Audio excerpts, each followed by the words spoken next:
سلااو بەڕێزان ئەم کاتتان باش لە کەناڵی بیکفۆ چاپێککەوتنی ئەم جارەمان لەگەڵ پارێزەری بەڕێز کاک بەشدار حەسەن سەرۆکی پەیمانگای مافە نێودەوڵەتیەکان کە بەڕێزیان ساڵانێکی زۆرە خزمەتیان کردووە لە کەیسەکانی کە تایبەتە بە پێشەرکارەکانی بەردەم ڕۆژنامەنووسان و میدیاکاران.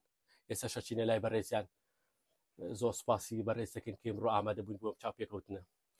زۆر سپاس کاکچیە تەندروستی بەڕێستان چۆنە؟ وەڵا باشن زۆر سپاس سەلامەت بیاخوا سپاس دەکەین کە ئێمڕۆ کاتی خۆتت بێ ئەمە بەخشی و لێرە ئامادە بیت بۆ ڕوونکردنەوەی چەند پرسیارێک کە تایبەتە بە ڕێگریەکانی بەردەم ئازادی ڕادەبرین و ئەو پێشەرکارانەی بەرامبەر میدیا و میدیاکارانەکرێ. لە خزمەتتان داینە. سپاس دەکەم.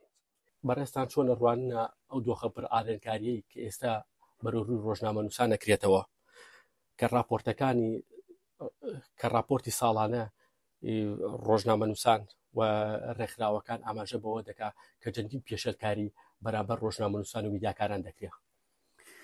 بنای خودای گەورەم هێرێبان زۆر سپاس کاکچیە، سپاس دەبوو تەلەڤیزیۆنی بیکەیفۆ کە ئەمڕۆ لە وڵاتی بەریتانیا لە تاراوگا ئەم بەرنامەیان ڕێکخست و ئەزیەتیان کێشە. خۆشحاڵ بووم و سڵاو لە تەواوی بینەرانی بیکەیفۆ. طبعا ڕۆژی ئازادی ڕادەبڕین لە هەرێمی کوردستان دیارە وەکو ئەوەی کە هەیە وەکو واقعکە لە هەرێمی کوردستان هەیە ئەوەی کە هەبی بە ئەمانەت لێرە بە لە وڵاتی بەریتانیا بە جەنابتان ڕادەگەینین و بۆی بینەرانیشتان زیاتر ئاشنا بن لەگەڵ ئەو پێشەرکاری و ئاڵنگەرانی کە ڕوبەڕووی ڕۆژنامەنووسان و چالاکوانان دەبێت و بەتایبەتی ئەوانەیە کە لە پرسەکانی مافی مرۆڤ کار دەکەن.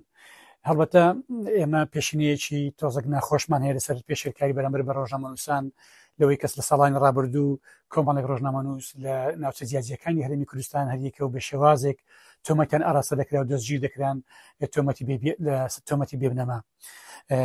من دو راپۆرت کە لە هۆتێل شەراتۆن لە هەولێر ڕێکخراوی پەیامنێران ئەعلانیان کرد و خوێندیانەوە کە لەوێش ڕێکخراوی پەیامنێران بە سوپاسەوە خەڵاتێکی ڕێزێنێنە پێشکەش بە بەندە کرد بەوەی کە ئێمە زۆر دیفاع لە ڕۆژنامەنووسان دەکەین و لەو پەیمانگایی کە دامانەوە بەشێکی سەرەکی پەیمانگەکەمان ئەوەیە کە بەرگریکردنە لە ڕۆژنامەنووسان و چالاکوانانی بوارەکانی مافی مرۆڤ. لەو راپۆرتە بەڕاستی راپۆرتەکە دڵخۆشکەر نەبوو ئەوەی کە لە کۆتایی 2024 ڕاگەیاندە لەلایەن ڕێکخراوی پەیامنێرانەوە.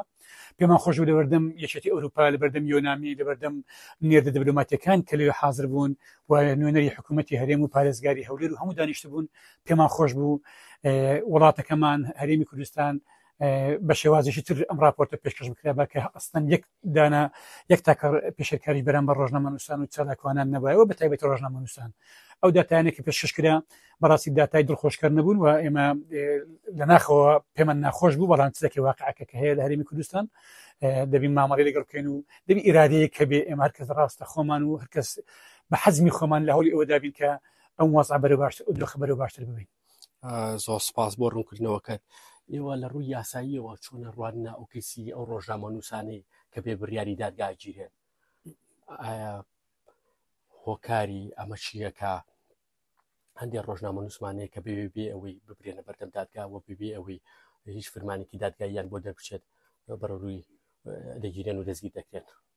بەڵێ حتمما ئەو شتانە ڕوویدایە زۆر بەداخەوە دەژیرکردنی ڕۆژنامەنووسێک بەبێ بڕیاری دادگا ئەوە دەستە ئۆپەڕی پێشەرکاری دەرحەق بە مافەکانی مرۆڤ و ئەمە پێشەرکاری بەرامبەر بەجارڕامەی زیانی مافی مرۆڤ، ئیتفاقیاتی جنێڤ 1949 هەموو ئەوانە پێشەرکاری و بە خەروقات حساب دەکرێتن وە لەلایەن ڕێکخراوە کانی تایبەت بە ڕۆژنامەنووسان هەمووی تۆمار کراوە. ئێمەش وەکو پارێزەر هەموو کات ئامادەی خۆمان دەربڕیوە بۆی بەرگری لەم ڕۆژنامەنووسانە بکەین بەتایبەتی ئەوانی کە بێ بڕیاری دادوەر دەستگیر دەکرێن کە ئەمەش بەڕاستی عیبەیەکی گەورەیەوە دەبێتە لە کێک و دەبێتە کارێکی ناشرین بەرامبەر بە هەرێمی کوردستان دێکەوتی زیادزیە لێ دروست دەبێتن لەوانە بەیاننامەی وڵاتان لەسەر هەرێمی کوردستان دەردەچێت لە دژی ئەم جۆرە پێشەرکاریانە. بەڵێ یەکێک لە ماوەی ئەم ساڵدا یەکێک لەو پێشەرکاریە گەورانەی کە بەرامبەر ڕۆژنامەنووسان کراوە کە لەواچێ لە دنیای ئیمڕۆدا بێوێ نەبێ کە ئەوە بوو بە درۆن هێرش لە دوو کاتی جیاوازدا هێرشکرایە سەر ڕۆژنامەنووسان و تیرۆرکران کە ئەمەش وەکو بەڕێستان ئاماژەدان پێدا کە ئەمە پێشەکاریە بەپی ڕێکەوتی نامی ژنێفی ساڵی 1949 چکە بە پێی ئەو ڕێکەوت نامە سنوور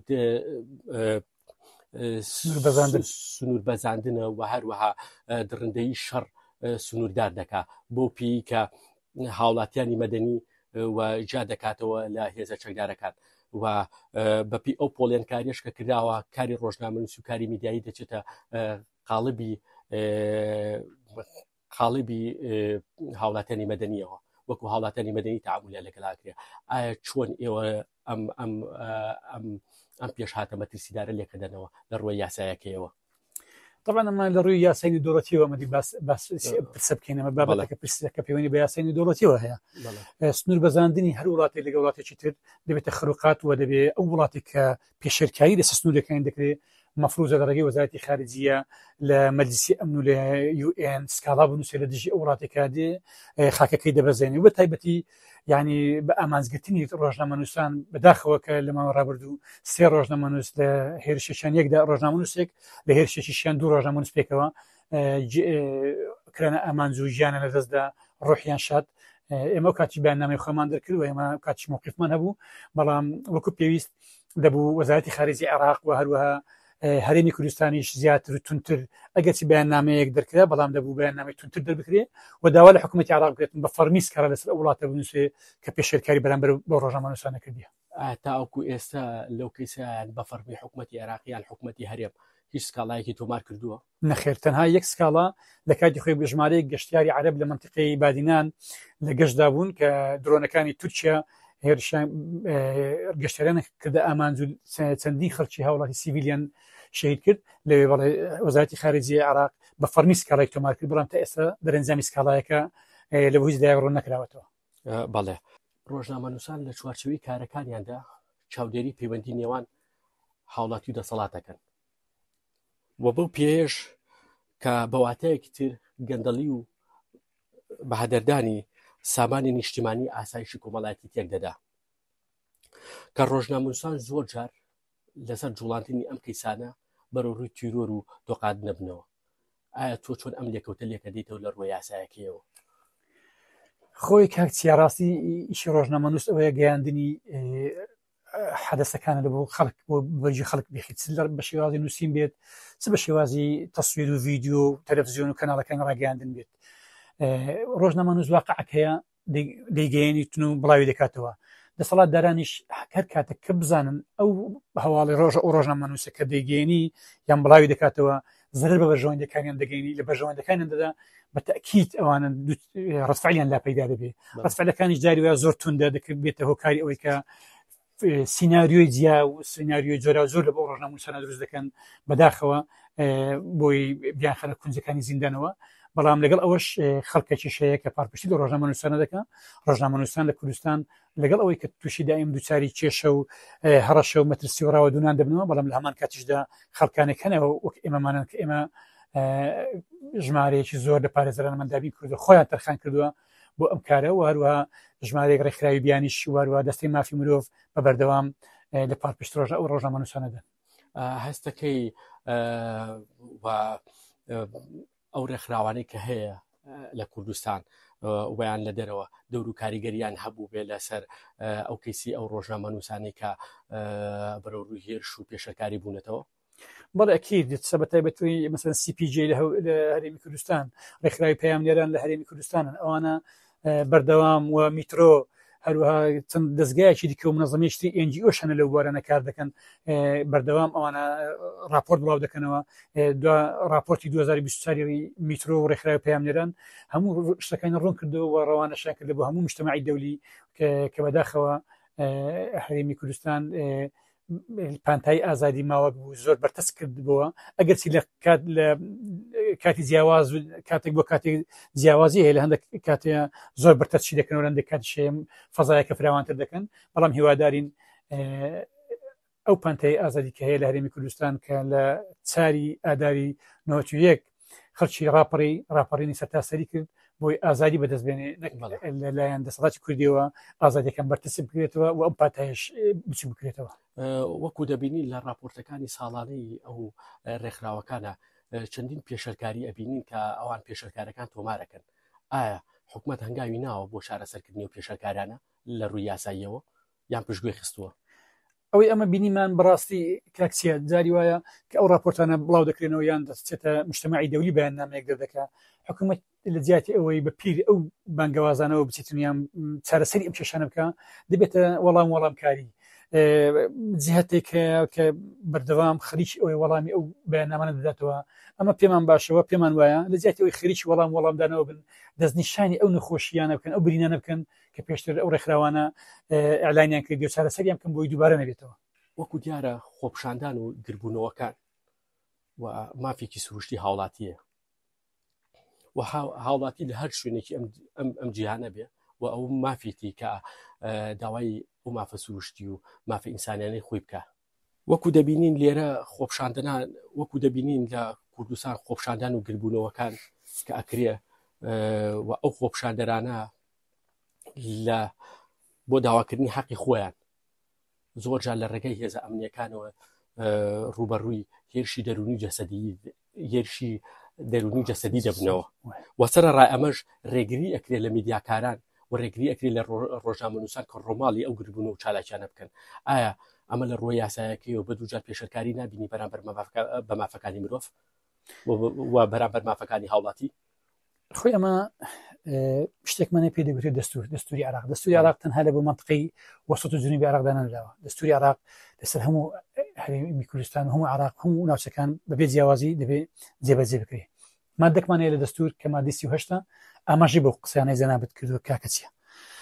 مادەی 38 بەرگە 1 و 2 3 لە 3-4 بەرگە باسی ئەوە دەکات کە گردبوونەوە یاخود خۆپشاندان مافێکی سروشتیە پێویستە دەسەڵاتداران ڕێگە بە خەڵک بدەن بۆی داوای مافەکانیان بکەن لە ڕێگەی خەباتی مەدەنیانە لە ڕێگەی خۆپشاندانی هێمنانە کە بەداخەوە ئەوەش هەم لە سنووری وەسەط و جنوبی عراقی جاریوە پێشەرکاری بەرامبەر خۆپشاندانان دەکرێت و هەروەها لە هەرێمی کوردستانیش لە ناوچەیەک بۆ ناوچەیەک جیاوازی هەیە بەڕاستی جاری وایە ڕێگە نادێ یان جاری وایە خۆپشاندەر دووچاری کوشتن و بڕین و ڕاوەدونان دەبنەوە یان ڕێگریکردن لە ڕووماڵەکە بۆی ئەم پێشەرکاریانی کە بەرامبەر خۆپشاندەران دەکرێت لە ڕێگەی میدیاکانەوە جیهانی دەرەوە ئاشنا نەبێتون شارەزایی نەبێت بۆی کە دەسەڵاتداران سمامەڵەیەک لەگەڵ هاوڵاتیانی خۆیان دەکەن.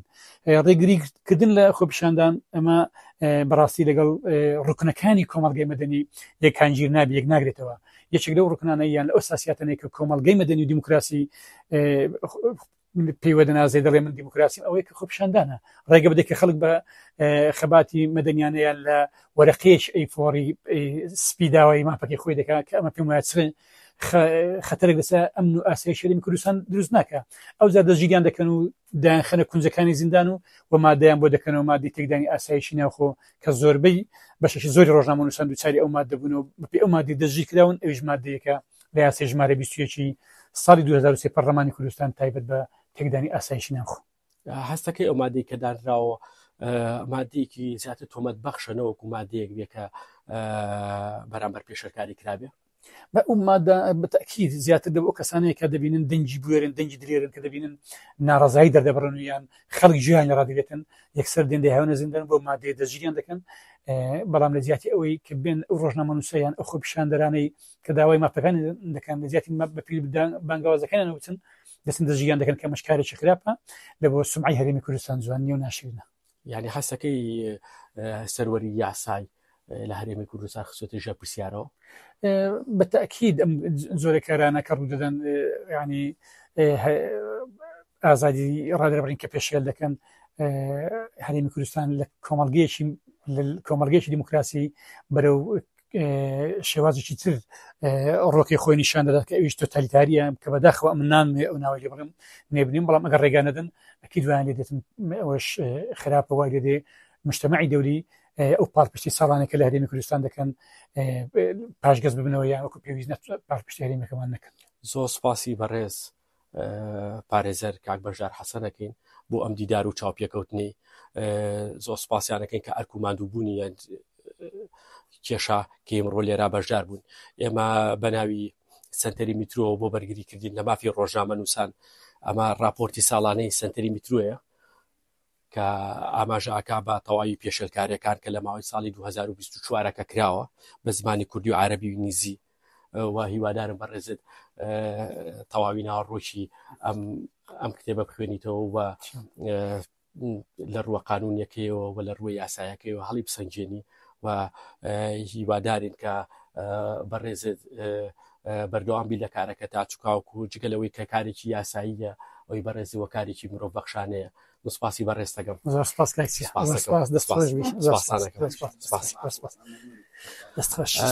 زۆر سوپاسی کەناڵی بیکەیفۆکەین و زۆر سوپاسی بەڕێز کاکشەمۆزەکەین کە وەکو دەنگێکی دلێر و وەکو میدیایەکی ئازا و ئازاد بۆ بەرگریکردن لە مافی هاوڵاتیان و هەروەها خەمخۆرێکی جدی بووە لە بەرگریکردنی لە دۆسیەکانی ڕەوەندی کوردی لە دەروی وڵات بۆ بەبێ جیاوازی و خزمەتێکی گەورەی کردووە بە دۆسی ڕەوەندی کوردی. زۆر سوپاسانەکەین، کاتێکی خۆش تا بەرنامەیەکی تر بەخواتان ئەسپێرین.